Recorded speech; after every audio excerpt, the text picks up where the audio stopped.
Do you get stuck while calculating? When most players see positions like this with no checks, no captures, and no attacks, they get confused and play bad moves. However, after watching this video and learning the ASP method, you will be able to find the best move in literally 99.9% of all positions in chess. So let's begin. This was a game that I played in a chess tournament. Here, after the trade of bishops, my opponent played knight to c4. I traded knights and used an attack, which is d5. After the queen moved back, I attacked the knight with the move e4. Here is where we will be picking up our game. Many players here don't see any checks, neither do they see any captures, any good captures. And there are also no good attacks. For example, if rook b6, the queen just moves back. And what is your rook doing here? Therefore, many players start panicking and play bad moves.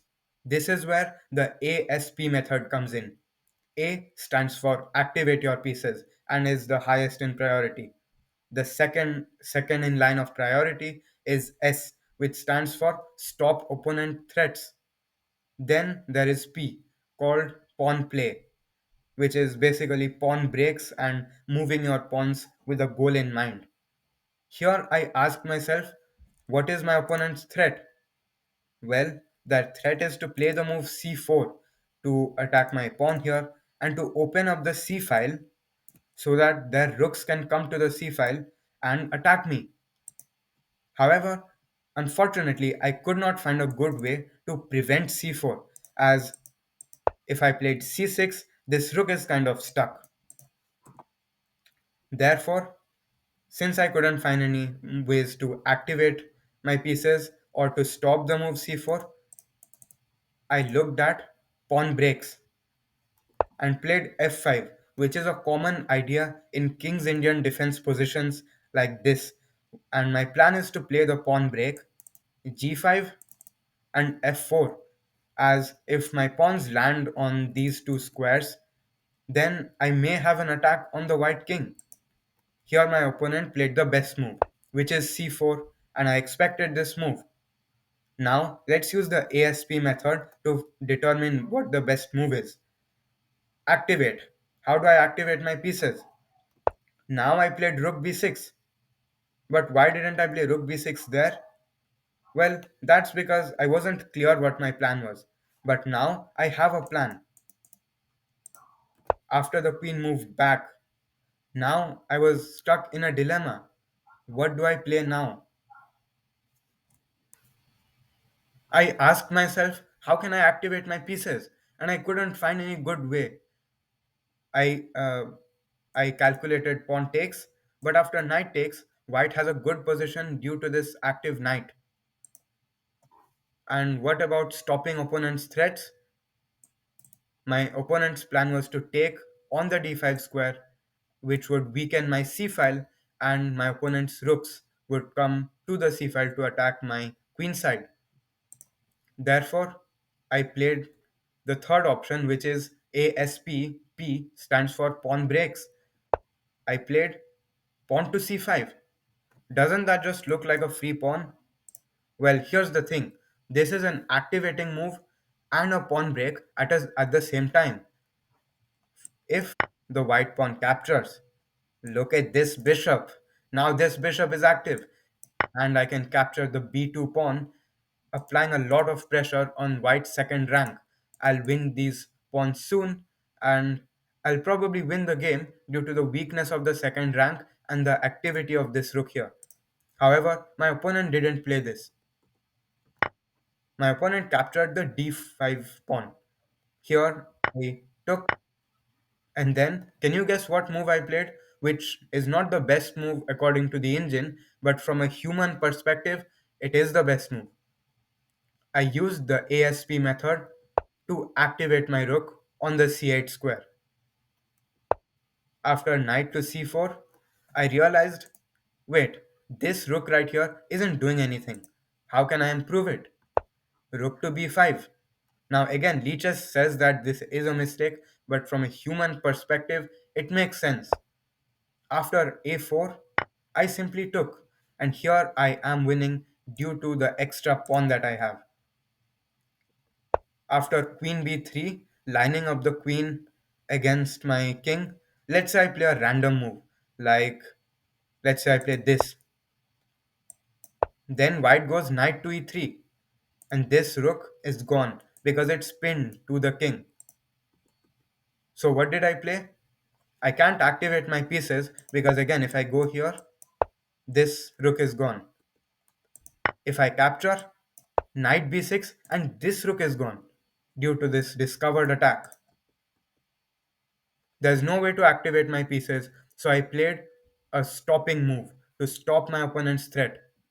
I played king to h7, completely getting out of the way. After this, I went on to win the game due to the extra pawn. The extra pawn. Alright, this is the most exciting part of the video. If you have stayed till here, thank you. And buckle up for this amazing game played by Fischer. In this position, Fischer asked himself about what he can do here. Black just played the move b5, threatening to attack on the white king. It's white to move, and Fischer played. Alright, let's analyze this using ASP because we are not Fisher, right? He asked himself, what's my opponent's threat? And he saw the move b4, attacking the knight. However, he must have realized that it's not that big of a problem. I can simply move my knight away. However, what pieces can I activate here? Since activating is our first priority in ASP. Look at this bishop. It looks so passive. Fischer played bishop to a3, trying to trade off this passive bishop for black's active bishop, which could be useful in attacking the white king. A trade took place, and now black played knight to b6. This looks like a silly move, but again, Fischer asked himself, what does my opponent want? And he realized that black was planning the move knight to c4, attacking the bishop and the queen, which would lead to the loss of the bishop, a trade of the bishop, which Fischer didn't want. Therefore, he stopped his opponent's threat using ASP. Since the threat has now been stopped, he again asked himself, how can I activate my less active pieces? Look at this knight. What is it doing on the c3 square? It's just going to be attacked, right? Therefore, Fischer played knight to d5, attacking the bishop and the queen at the same time. Now this knight has been activated. And here Fischer pushed on with the move f4 since he wants to open files up for two of these pieces. A trade took place, and now queen to e d7 was played. Many players would here think of ASP and they would play a move like rook to f1. But guess what? That simply hangs the rook over here. And it's not completely losing, but yes, it's a bad move. If you take the bishop here with the checks captures attacks method, then black will take back, and even though this pawn is lost on this square right here, it's still okay for black as it's just an extra pawn for white. Here Fischer played the sneaky move queen to f5. What does that do? It's just a trade of queens. Wasn't Fischer's goal to attack the black king with all of this pawn pushing? It was. But guess what? If black captures, Fischer will use the checks, captures, and attacks method to take the bishop and then take the queen. And now white is just a knight up. Therefore, black could not capture the queen on f5 and had to defend the queen. Here, Fischer played this move rook to a3. Wait, this is so confusing. Didn't he want to attack the black king? Why did he move his rook to a3? What is this? Well, he wanted to put his rook on a square where it had maximum potential. Here it attacks the pawn. After queen to a7 defending it, he played rook to c3. And now we understand. why he played rook a3 and then rook c3. His goal was to activate the rook along the c file. After g6, the queen moved back and queen d7 was played, again offering a trade. Fischer politely declined and said, "Not now. My rook will come to this square and will attack all of your pieces over here." Here, black found the best move, queen to e6. Now, using the ASP method, what would you play? Fischer played that move with the white pieces. The move is rook c7, further activating the rook and attacking this bishop. After black decided to reluctantly defend the bishop because the bishop cannot go anywhere else. What? Why would he play a move like that? Well, Fischer realized that my rook is very active, this knight is also active, the queen is also doing a good job. But look at this poor rook. It's as useful as a white crayon.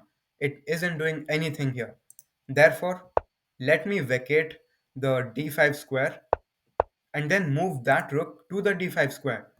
And now after queen g h8, we have this really funny position where all of black's army is very congested and is just stuck in the corner of the board. The black king is extremely depressed. Here, why would Fisher play a3? Isn't that what beginners do when they don't know what to do? Well, there's a reason why he played it. He knew that black cannot do anything no matter what. If Fisher just, let's say, moves his king randomly, even then black can't do anything due to the passivity of these pieces.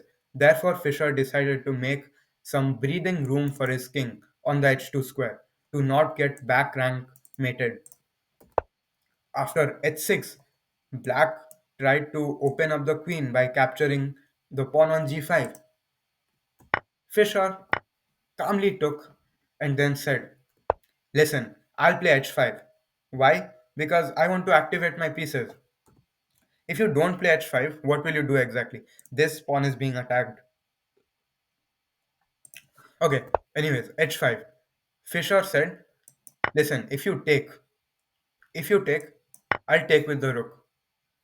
Your king is super vulnerable on the G and H files, and I'll checkmate you easily." But black realized the threat and played bishop to G5.